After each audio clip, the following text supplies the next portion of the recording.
Madame Collins est partie en voyage d'affaires, et sa fille Ella est restée seule dans la maison. Naturellement, la jeune fille voulait inviter quelques amis chez elle. Sa mère savait que c'était inévitable, alors elle a permis à Ella d'en inviter 2 au grand maximum. Madame Collins a également demandé à une voisine de garder un œil sur sa fille. Voici ce que la voisine a vu quand elle s'est approchée de la maison. Ella suit-elle les instructions de sa mère?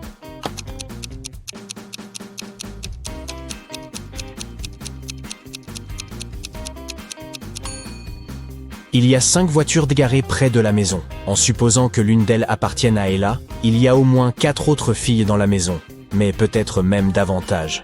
En tout cas, Ella a invité beaucoup plus de personnes qu'elle n'était autorisée à le faire. Jason a reçu une lettre d'une fille lui demandant de sortir avec lui. Malheureusement, la lettre n'était pas signée. Il ne savait donc pas qui était la fille. Il savait seulement que ce devait être quelqu'un de sa classe. Regardez aux alentours, quelle fille lui a envoyé cette lettre?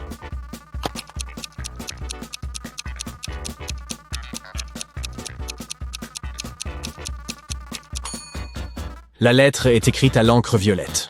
Regardez, cette fille là-bas a un stylo violet. Elle doit donc être son admiratrice secrète. L'inspecteur Karim a reçu un appel d'un magasin local qui vend des chaussures de marque. Une paire de leurs plus coûteuses chaussures à talons semblait avoir disparu. Malheureusement, les caméras ne fonctionnaient pas ce jour-là, et aucune image n'était disponible. Mais il y avait une caméra à l'entrée qui filmait le va-et-vient des gens entrant et sortant du magasin. Qui est notre voleur?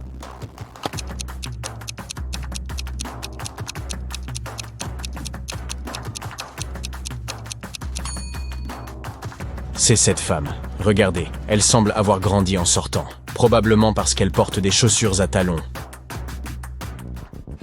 Un policier poursuivait un voleur à travers la ville. Soudain, le voleur est entré dans l'hôpital et a disparu. Lorsque l'agent est entré dans le bâtiment, il y avait là 3 personnes. L'une d'elles devait être le voleur qui se faisait passer pour un patient. Pouvez-vous identifier cette personne?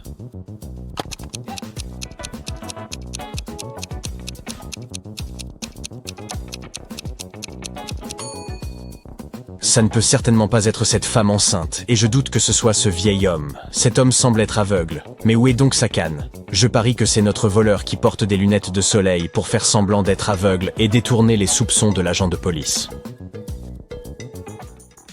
Jetez un œil à ces 3 personnes. L'une d'entre elles n'est pas humaine. Mais qui?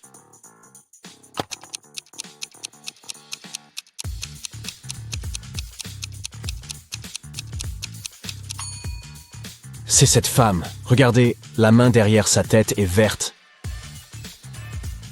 Albertine se promenait dans une forêt tard dans la nuit. C'était la pleine lune et elle a croisé 3 loups-garous. Enfin, en réalité, seulement 2, car l'un d'entre eux n'en est pas vraiment un. Lequel?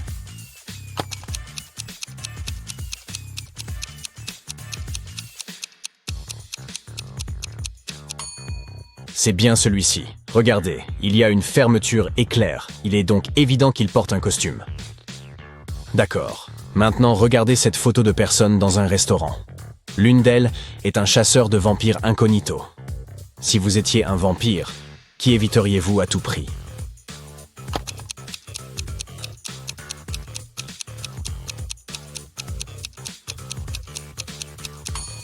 Vous devriez éviter l'établissement de façon générale, parce que c'est le cuisinier. Regardez, il ajoute de l'ail au plat. Maintenant, vérifions si vous faites bien attention. On va vous montrer quelques images, et vous devez découvrir ce qui semble bizarre à leur sujet.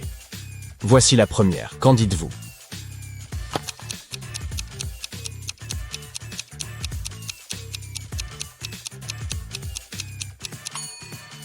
Regardez, ce fantôme est branché sur une prise. Voici un autre exemple, encore avec un fantôme. Êtes-vous assez attentif pour remarquer ce qui cloche avec lui?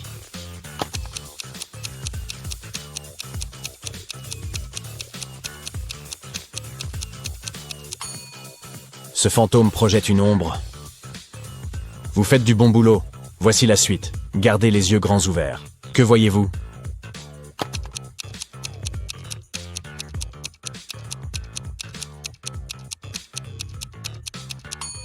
Ce vampire est bronzé. Ces types ne sont jamais censés voir la lumière du soleil, ils sont donc très pâles normalement. D'accord. La suivante est tout aussi délicate. Nous sommes dans la maison d'un vampire. Pouvez-vous remarquer ce qui ne va pas ici?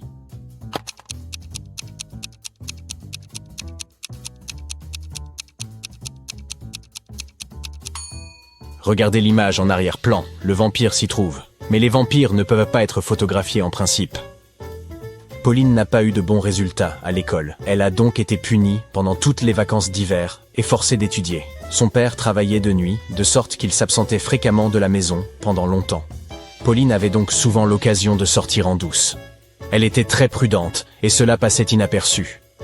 Mais un matin, son père est rentré et s'est rendu compte que Pauline avait fait la fête en cachette la nuit. Comment l'a-t-il découvert?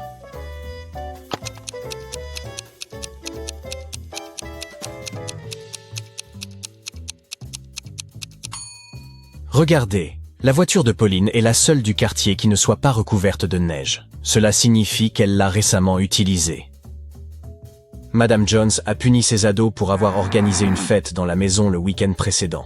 Ils étaient privés de sortie pendant 2 semaines et étaient sous haute surveillance. Le samedi, Madame Jones est partie pendant 1 heure pour faire les courses. Lorsqu'elle est revenue, elle a compris que quelqu'un s'était échappé pendant 7 heures. Eve a rétorqué « Je regardais Crow Netflix ». Damien a répondu « J'étais en train d'envoyer des SMS à un ami ». Et Carla a répliqué « Je viens de finir de prendre une douche ». Qui est sorti en douce?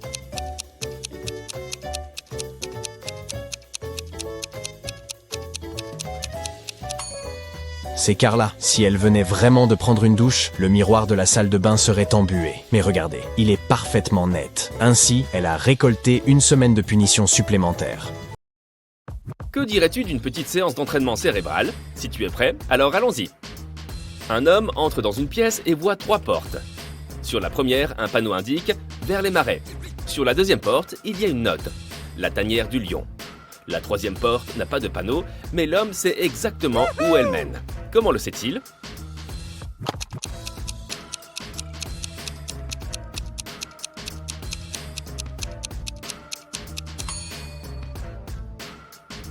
C'est la porte par laquelle il est entré. Tu rentres de ta pause déjeuner et tu découvres quelqu'un a volé 50 € dans ton sac. Il y a 4 suspects. Mila, Henri, Jacques et Victoria. Lorsque tu les interroges sur l'argent disparu, Mila répond qu'elle ne l'a pas pris. Henri dit qu'il est presque sûr que Jacques a l'argent. Jacques s'écrie « Impossible! Henri ment !» Et Victoria suggère que Mila dit la vérité. Une seule de ces personnes ne ment pas. Qui a volé ton argent?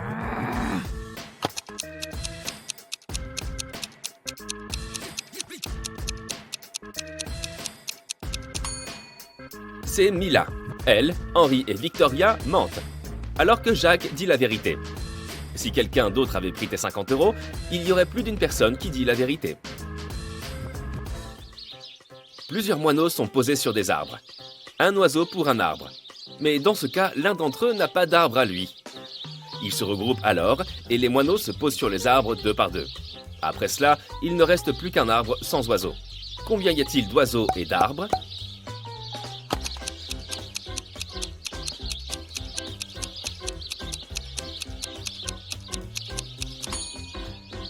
Il y a 4 moineaux et 3 arbres. 3 célèbres détectives se rendent dans un café pour discuter d'une affaire délicate. Le serveur s'approche d'eux et leur demande « Est-ce que tout le monde veut du café ?» Le premier détective répond « Je ne sais pas ». Le deuxième détective répond « Je ne sais pas ». Et le troisième détective dit « Oui ». Pourquoi dit-il cela?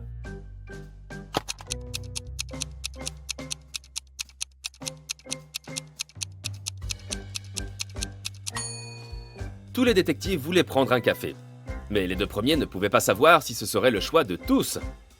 Si les 2 premiers détectives n'avaient pas voulu de café, ils auraient simplement dit non. Ainsi, lorsque le troisième détective a entendu les réponses de ses collègues, il a compris qu'ils voulaient tous les 2 du café. Et comme il allait lui aussi en prendre un, il a dit oui. Regarde cette image et essaie de trouver qui est un extraterrestre déguisé.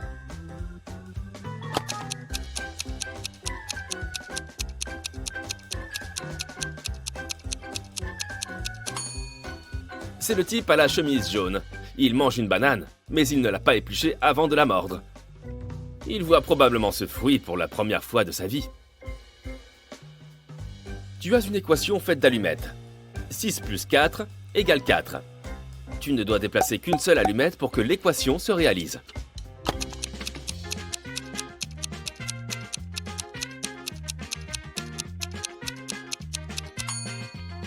Il te faut prendre une allumette du signe plus et l'ajouter à 6 pour obtenir 8. Tu auras alors 8 moins 4 égale 4. Regarde cette photo. Toutes ces personnes semblent très proches. Mais qui est le mari de cette femme?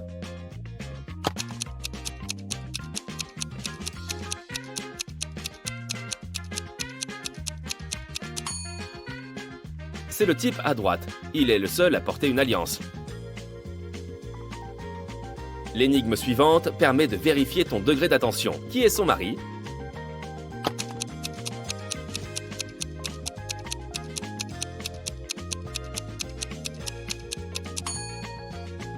C'est le mec à gauche.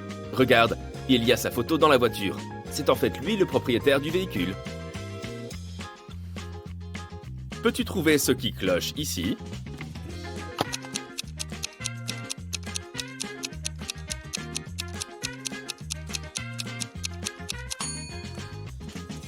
On dirait bien que ces gars portent des smartwatches. Attention détective, ta prochaine tâche est de comprendre où se cache le criminel. Fais attention aux moindres détails.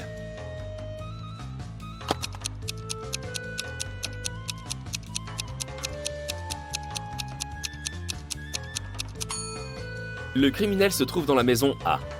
La voiture à côté de cette maison est garée de manière à permettre aux bandits de s'enfuir le plus vite possible. Peux-tu trouver laquelle de ces personnes court le plus grand danger?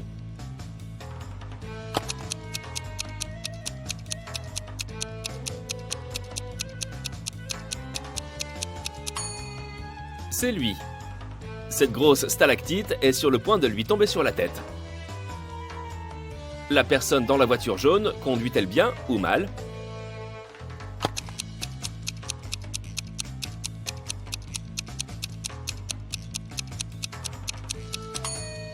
C'est une mauvaise façon de conduire et très dangereuse de surcroît.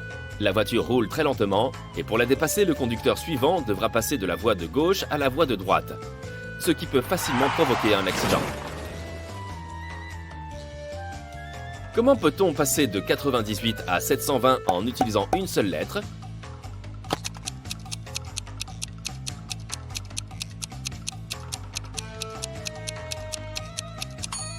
Il suffit d'ajouter la lettre X entre 90 et 8. Tu obtiendras ainsi 98 fois 8 égale 720. Timothée invite Cherry à dîner chez lui. Malheureusement, Drake, l'ex-petit ami de Cherry, les a déjà retrouvés. Il capture Timothée et Cherry dans la maison du fermier. Soudain, le téléphone sonne. Drake autorise Timothée à répondre. Mais il ne peut rien dire de la situation. Sinon, Drake utilisera sa baguette magique pour les transformer en serpents. Timothée répond donc « Bonjour maman, tu as besoin d'aide? Je suis à la maison et je vais me coucher. S'il n'y a rien d'urgent, je peux t'appeler plus tard, j'ai vraiment sommeil. » 30 minutes plus tard, la police arrive, confisque la baguette magique et sauve nos amis. Comment Timothée a-t-il appelé à l'aide?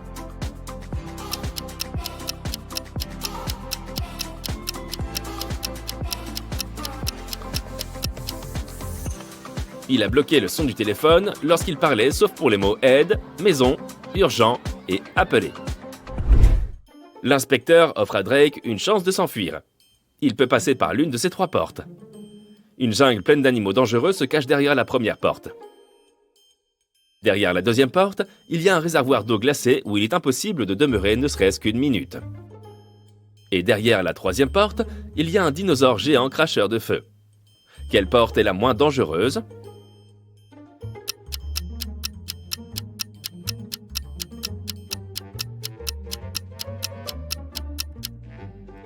C'est la troisième porte.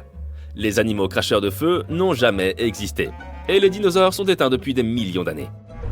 Drake retourne à son château et découvre que quelqu'un a cassé tous les flacons contenant ses précieuses potions dans son laboratoire. Furieux, il interroge ses 3 serviteurs gobelins. Willy répond « J'ai passé toute la journée à nettoyer le château.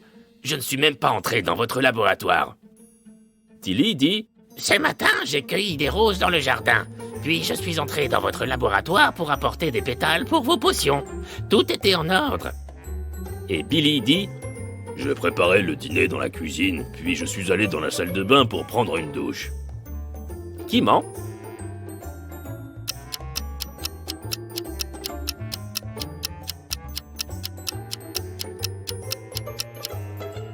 Tilly, il n'a pas cueilli de roses, elles sont toujours dans le jardin. Timothée prend 2 photos de Cherry. Peux-tu trouver 10 différences entre elles?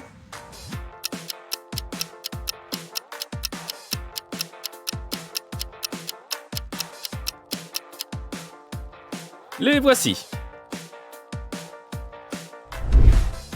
Le 4 juillet, quelqu'un a cambriolé la maison de Cherry alors qu'elle était en train de pique-niquer. L'inspecteur trouve 4 suspects et les interroge sur ce qu'ils faisaient ce jour-là. Bobby, le pompier, répond « J'étais de service la veille. J'étais donc fatigué, alors j'ai dormi toute la journée. » Nick est étudiant. Il dit « Je faisais la fête de l'indépendance avec ma famille. » Rick, le manager, dit « C'était férié, j'ai joué à des jeux avec mes colocataires. Ensuite, nous avons regardé la télévision toute la nuit. » Et Kevin, le facteur, dit « J'étais au bureau toute la journée. Tous mes collègues m'ont vu. » L'inspecteur identifie immédiatement le voleur. Et toi?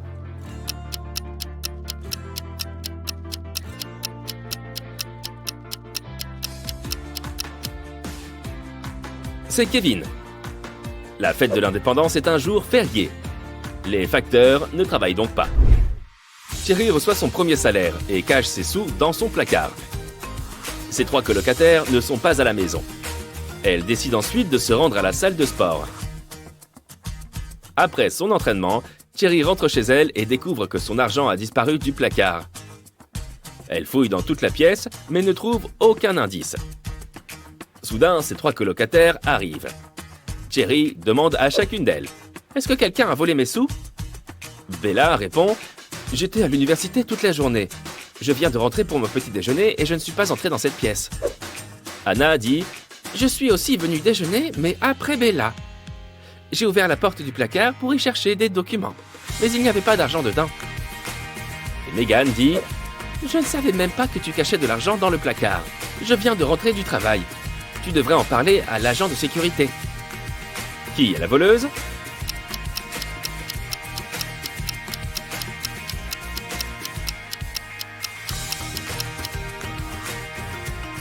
Bella a dû se dire que si Cherry a fouillé cette pièce, c'est que c'est là que l'argent a disparu. Elle n'est donc pas suspecte. Mais Anna a dit qu'elle avait ouvert le placard et qu'elle n'y avait pas trouvé d'argent. Or, Cherry n'a jamais mentionné le placard. Par conséquent, c'est Anna la voleuse. Marjorie est propriétaire d'une ferme. Il y a 6 pommiers et 7 citronniers sur son terrain. Chaque pommier a 12 fruits et chaque citronnier en a 10. Combien y a-t-il d'oranges au total?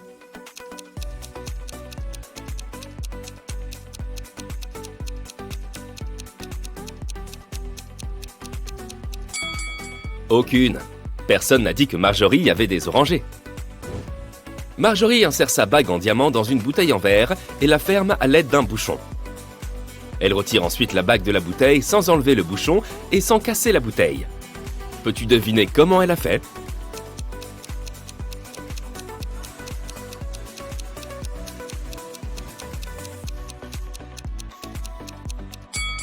C'est facile, elle a poussé le bouchon à l'intérieur de la bouteille pour en sortir ensuite la bague. Marjorie a perdu sa smartwatch, quelque part dans les champs. Elle utilise son téléphone pour détecter l'emplacement de son gadget. Le téléphone trace 3 itinéraires possibles, mais seul l'un d'entre eux lui permettra de retrouver sa smartwatch. Peux-tu aider Marjorie à choisir le bon chemin?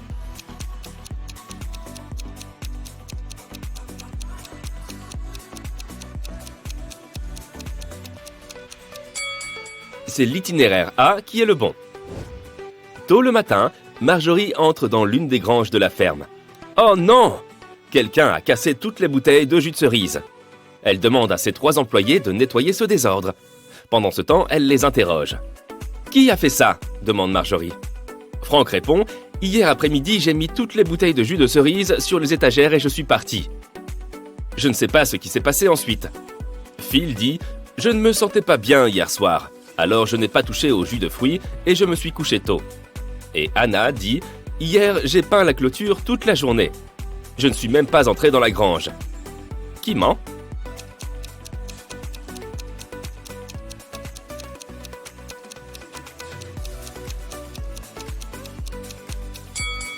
C'est Anna. Elle a dit qu'elle avait peint la clôture, mais celle-ci n'a pas l'air franchement peinte du tout.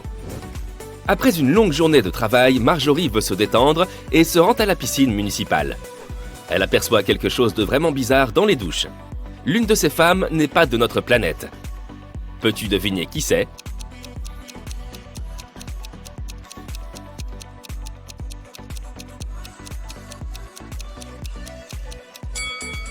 C'est la troisième dame. Elle utilise du ketchup pour se laver les cheveux au lieu de shampoing. Marjorie retrouve ses 3 meilleures amies au bord de la piscine, Megan, Sarah et Rachel. L'une d'entre elles a donné naissance à des triplés il y a 4 ans. Peux-tu deviner qui est cette femme comblée?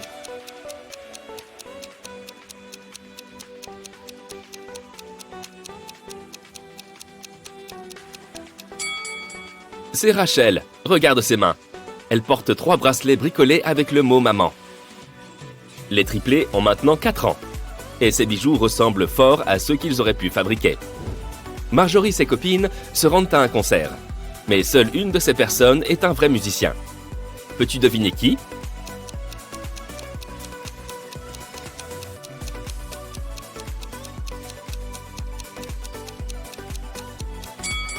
C'est le type à droite. La dame à gauche a mis sa partition à l'envers.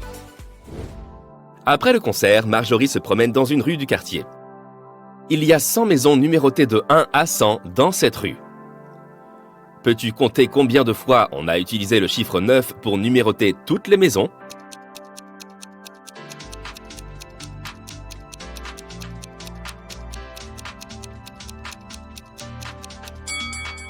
La bonne réponse est 19.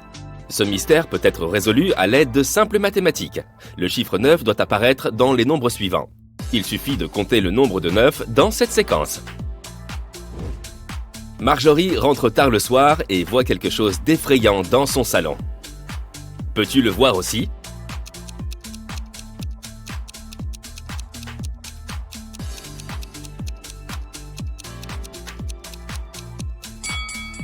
Il y a 3 fantômes dans cette pièce. Et dans la remise, peux-tu y repérer des fantômes?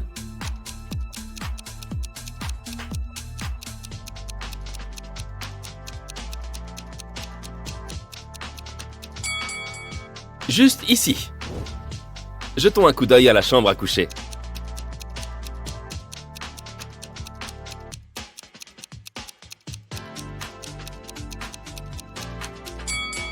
Il y a 5 fantômes. Il serait peut-être temps d'appeler des spécialistes. Le lendemain matin, Marjorie part cueillir des pommes dans sa ferme. Soudain, quelqu'un lui renverse du jus de cerise sur la tête.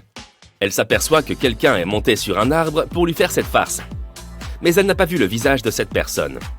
Marjorie interroge donc 3 suspects qui travaillaient à la ferme ce jour-là. Frank dit « J'arrosais les légumes loin des pommiers ». Phil dit « J'étais dans la cuisine en train de préparer les ingrédients pour faire de la marmelade de citron, comme vous me l'avez demandé. » Et Nina dit « J'étais dans le jardin à cueillir des citrons pour faire cette marmelade. » Marjorie a tout de suite compris qui était le coupable. Et toi, tu l'as compris?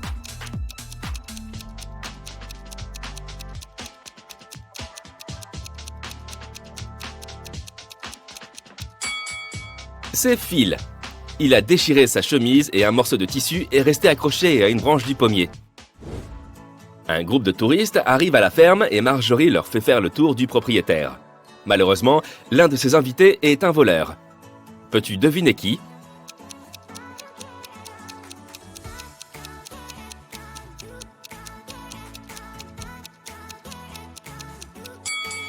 C'est cette femme. Elle vole de l'argent dans le sac d'une autre personne. Il pleut à verse toute la journée. Marjorie reste donc seule à la maison et prépare des crêpes dans la cuisine.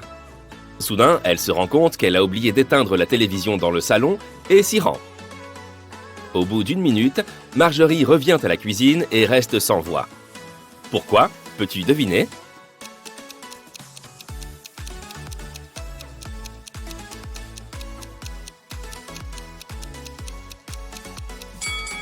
Quand Marjorie a quitté la cuisine, il y avait une crêpe préparée dans l'assiette. Mais maintenant, elle a disparu. Toutes les fenêtres sont fermées, alors qui a bien pu faire ça? Soudain, Marjorie entend des bruits bizarres en provenance de la cave. Elle s'y rend et trouve les voleurs. Une famille de ratons laveurs s'est introduite chez elle et elle a dérobé sa crêpe. Peux-tu compter le nombre exact d'animaux dans la cave?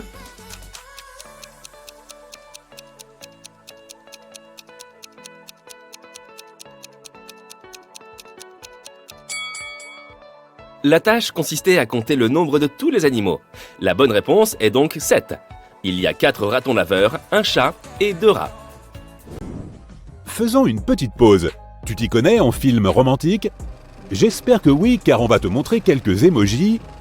Et ta tâche sera de deviner à quel film romantique ils correspondent. Voici le premier, assez facile à deviner.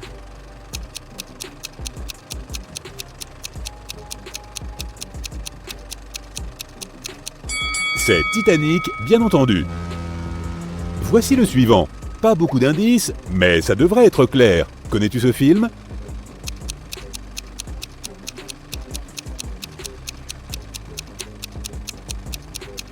C'est The Notebook, alias N'oublie jamais. Et celui-ci, un remake relativement récent et qui a connu un franc succès. Peux-tu le reconnaître?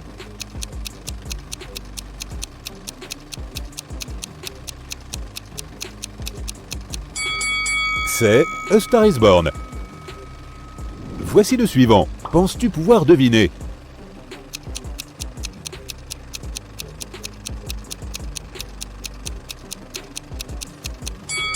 Il s'agit de Before Sunrise. La série d'émojis suivante illustre une autre histoire d'amour très connue. Peux-tu deviner laquelle?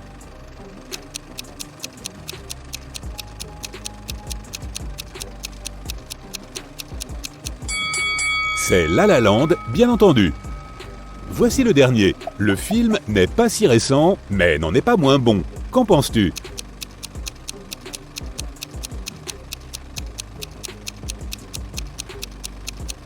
Le film préféré de beaucoup de gens, Eternal Sunshine of the Spotless Mind, avec Kate Winslet et Jim Carrey. C'est donc la Saint-Valentin, et Nicole veut mettre un petit cadeau dans le casier de l'élève qui lui a tapé dans l'œil. Hélas, elle ne connaît pas la combinaison. Mais heureusement pour elle, le propriétaire du casier est lui aussi du genre distrait, et il y a une note présentant un indice. Peux-tu trouver la combinaison?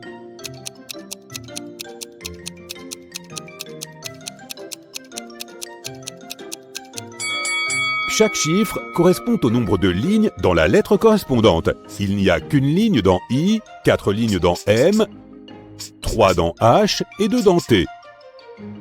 Donc, en suivant la même logique, il y a 4 lignes dans E, 2 dans L, 2 dans V et 3 dans Z. La combinaison est donc 4, 2, 2, 3. Bon, voici un autre code à déchiffrer. Cette fois, tu dois aider Eric. Il veut offrir à sa femme un beau cadeau pour la Saint-Valentin, mais il ne sait absolument pas ce qu'elle veut. Le plan consiste donc à s'introduire dans son ordinateur, à vérifier sa liste d'achats et à choisir quelque chose à partir de là. Le problème, c'est que l'ordinateur nécessite un code d'accès et que notre homme ne le connaît pas. Fort heureusement, il y a une note sur le bureau et il tape donc 6, 1, 9, 8. Mais ce code ne fonctionne pas. Peux-tu trouver le bon ?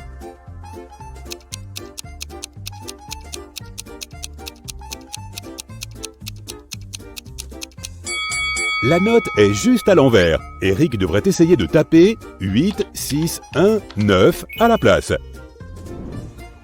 Karine travaille aux urgences. C'est la Saint-Valentin et un patient a fait un malaise pendant une soirée universitaire. Karine quitte la chambre parce qu'elle doit parler à sa petite amie qui se trouvait à la fête avec lui.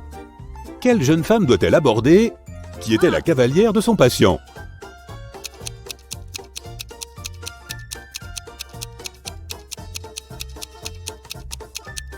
N'oublie pas que le couple se trouvait à une fête. Ils doivent donc être plutôt bien habillés. La petite amie du patient est probablement cette femme, vêtue d'une jolie robe.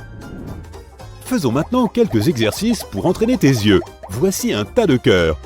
Peux-tu y voir un cœur brisé?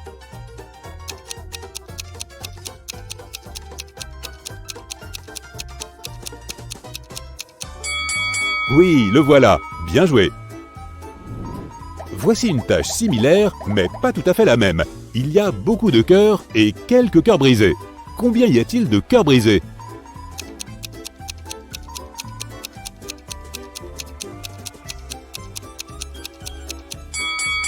Il y en a 5 ici. Les as-tu tous trouvés? Kelly s'est rendue dans un magasin d'antiquités afin d'acheter des cadeaux pour son petit copain à l'occasion de la Saint-Valentin. Elle a besoin d'une casquette de baseball, d'une ancienne montre à gousset et d'une petite voiture des années 1980. Peux-tu l'aider à trouver tous ces objets pour son petit ami?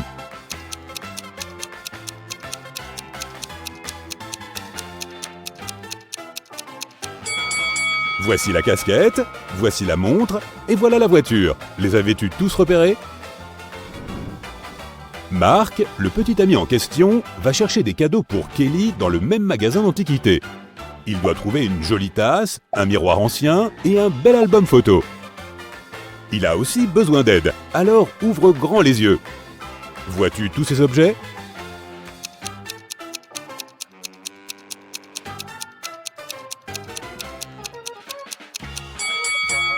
Les voici tous. 1, 2 et 3. Beau travail! C'est la fête de la Saint-Valentin et c'est Mélodie, la fille la plus populaire du lycée, qui l'organise. 4 meilleurs amis se tiennent ensemble et l'un d'entre eux est le petit copain de Mélodie. Tu leur demandes qui d'entre eux est ce fameux petit ami et voici ce qu'ils répondent. Le premier déclare « C'est le 4e qui est son petit ami ». Le second dit « C'est moi, bien entendu ». Le troisième réplique « Mais non, c'est le premier d'entre nous ». Et le 4e rétorque « Non, puisque c'est moi ». Si seul le véritable petit ami dit la vérité et que tous les autres garçons mentent, qui est l'amoureux de Mélodie?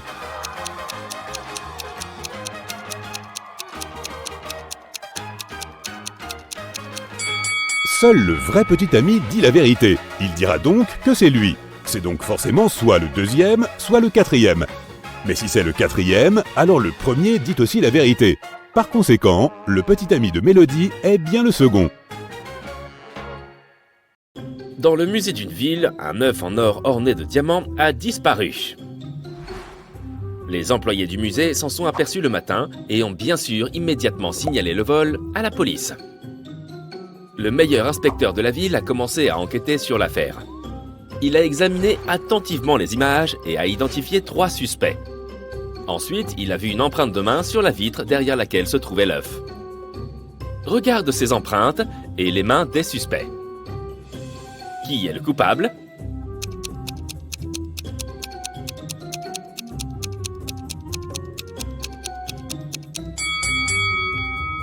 C'est cette personne. Regarde, les empreintes des doigts ne sont pas complètes parce qu'il y avait quelque chose qui gênait. Cette personne porte des bagues. C'est donc son empreinte. Dans une petite ville, un collier de chat en argent, serti de diamants et de pierres précieuses, a été volé.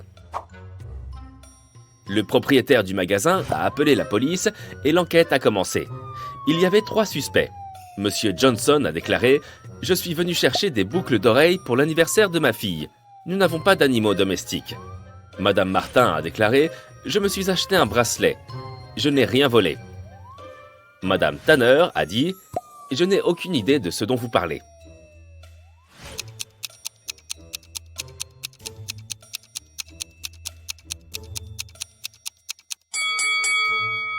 Le voleur est Monsieur Johnson. Il y a des empreintes de pattes dans son jardin.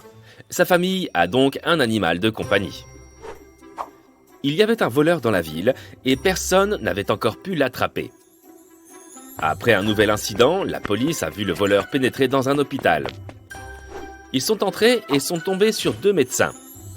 Lequel d'entre eux est un faux docteur ?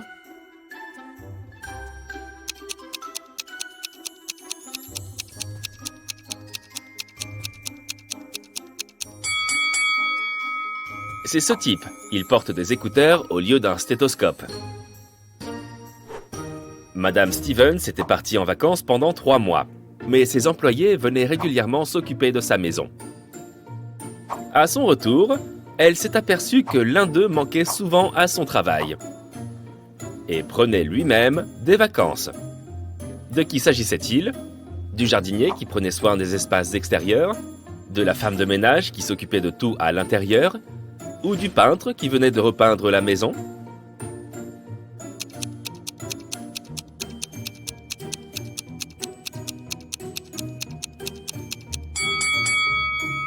C'était la femme de ménage. Regarde, les plantes d'intérieur se sont desséchées. On dirait bien qu'elle a négligé son travail pendant quelques semaines. Elle a probablement nettoyé la maison juste avant le retour de Madame Stevens. Qui est la fiancée de cet homme, selon toi?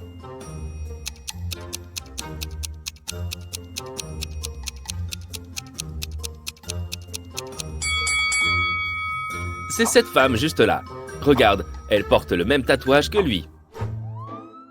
On a signalé à la police que des monstres avaient discrètement envahi la ville et qu'ils vivaient désormais parmi les humains. Ils ne créaient pas de problème, mais la police a quand même décidé de les identifier afin de les surveiller. Peux-tu aider la police à savoir dans quelle maison vivent les monstres? Voici la première tâche. Il y a 2 maisons. Un vampire vit dans l'une d'elles. Quelle est la maison du vampire?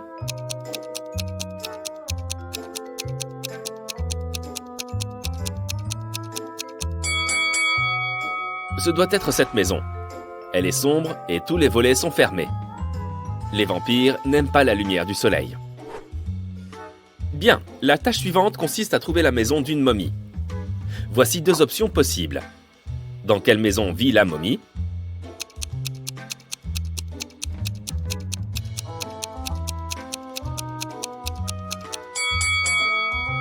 Dans celle-ci. Regarde, il y a des bandages partout dans la maison. La créature dont nous devons maintenant identifier la résidence est un gnome. Jette un coup d'œil à l'intérieur de ces 2 maisons. Peux-tu dire où habite le gnome?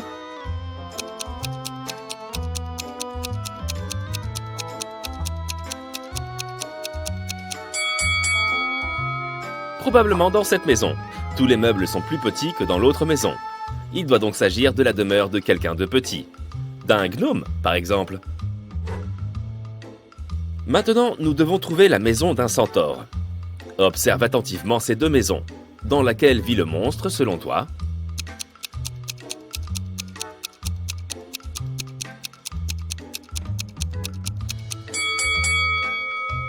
Dans celle-ci, regarde, il y a des empreintes de sabots dans l'allée qui mènent à la maison. Une dernière. Une vraie sorcière vit dans l'une de ces maisons. Où aurais-tu le plus de chances d'être ensorcelé?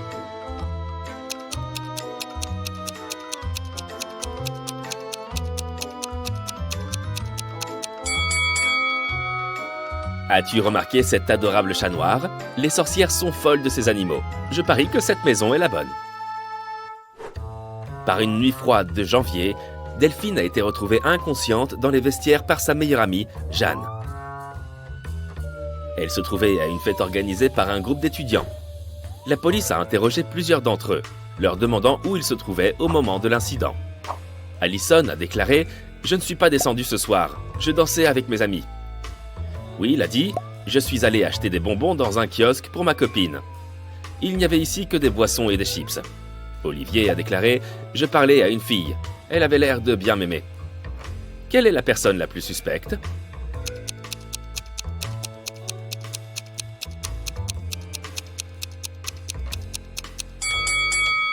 C'est Will. Il fait froid et il aurait eu besoin d'une veste pour se rendre au kiosque.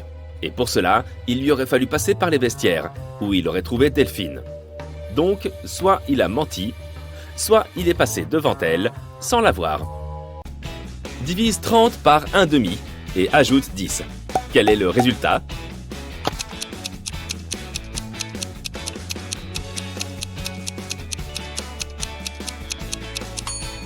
La bonne réponse est 70. La plupart des gens diviseront 30 par 2, ajouteront 10 et obtiendront 25. Mais si tu divises un nombre par une fraction, tu dois en fait le multiplier par le dénominateur, qui est le nombre en dessous de la ligne. Ainsi, 30 fois 2 plus 10 égale 70. Tu te retrouves au milieu d'une forêt avec 3 chemins devant toi. Le premier est couvert de charbons ardents. Il fait si froid sur le deuxième que tu as l'impression d'être en Antarctique. Et le troisième chemin est couvert de clous pointus. Quel chemin dois-tu choisir?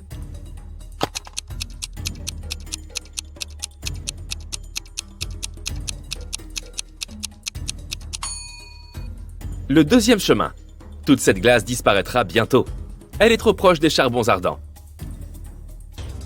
La police a cherché Kevin pendant 2 jours. Il était parti en randonnée et ne revenait pas. Finalement, on l'a retrouvé. Quelqu'un l'avait frappé à la tête et l'avait abandonné dans les buissons. Kevin a seulement réussi à dire « ami » avant de perdre connaissance. Les policiers avaient 3 suspects, tous des amis de Kevin. Zachary a dit qu'il avait passé les derniers jours au travail pour se préparer à une conférence. Jérémy a dit aux inspecteurs qu'il s'était foulé la cheville et qu'il était resté au lit pendant 4 jours.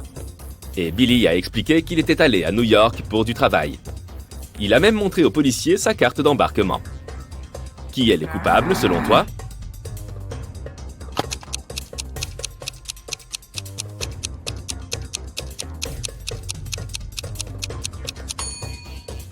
Billy n'a montré à la police qu'une seule carte d'embarquement. Alors comment est-il revenu de New York? Son histoire est louche.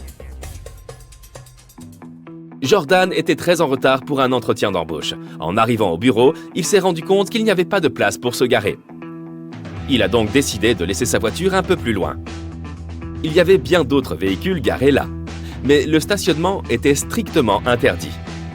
Heureusement, Jordan a une idée et n'a pas eu d'amende. Qu'a-t-il fait?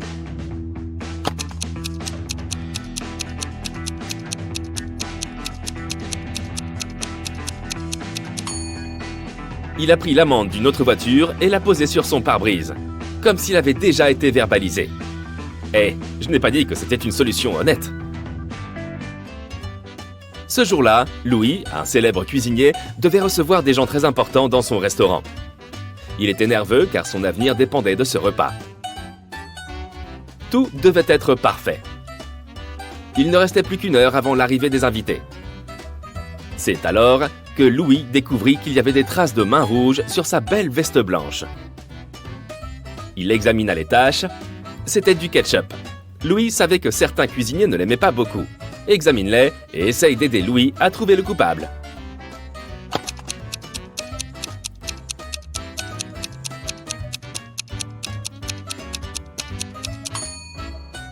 Il y a une paire de gants tachetés de rouge dans la poubelle.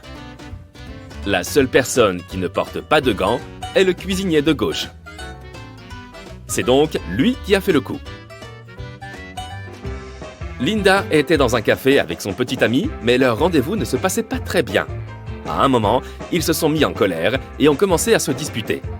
Soudain, le serveur s'est approché de la table et a tendu quelque chose à Lisa. C'était une note avec une phrase bizarre. E-D-I-A apostrophe D espace N-I-O-S-E-B. On aurait dit une langue étrangère. Qu'est-ce que cela pouvait bien vouloir dire? Qu'en penses-tu?